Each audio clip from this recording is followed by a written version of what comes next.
Aujourd'hui, les constructeurs de véhicules se concentrent sur l'électrique comme énergie de remplacement au carburant fossile. Cependant, l'électrique n'est pas la solution la plus pratique dans certains cas de figure, notamment pour les transports long trajets. Certaines sociétés ont fait un autre choix de transition énergétique, comme ici dans la société de transport et de logistique Ouch, où le choix s'est porté sur le gaz vert, le GNV. Aujourd'hui, on nous remet de la marchandise distribuée sur toute la Belgique, les Hauts-de-France, la région parisienne. On peut aller de certains colis jusqu'à des palettes complètes, 2000 lot complet ou des véhicules dédiés pour la partie distribution.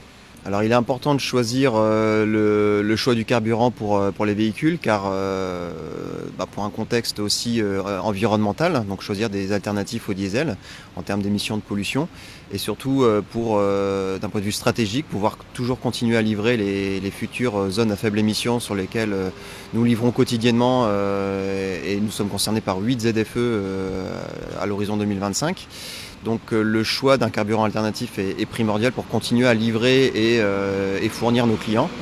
Donc le choix du gaz est une très bonne alternative car avec des caractéristiques en termes d'émissions de CO2 de moins 80% comparé au diesel quand on est associé à un méthaniseur comme c'est notre projet sur Fresnoy-le-Grand et en termes d'émissions de particules fines on a moins 96%.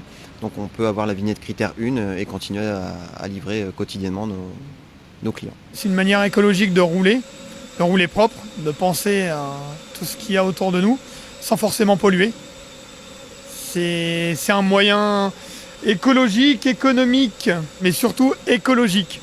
Et c'est vraiment ce côté qu'on recherche, c'est faire travailler tous les transporteurs avec ce côté écologique. Alors c'est quelque chose qu'on maîtrise déjà depuis des années hors France. En France, on le maîtrise depuis maintenant, je dirais 6 ans, 7 ans, mais ça fait des années qu'il est maîtrisé et ailleurs. Donc c'est quelque chose qui est largement maîtrisé, qui n'est pas effrayant, qui n'a pas lieu d'être effrayant. Ça va très bien et il n'y a aucune crainte à avoir avec un camion gaz, c'est des mises en sécurité, tout ce qui va avec le principe du gaz.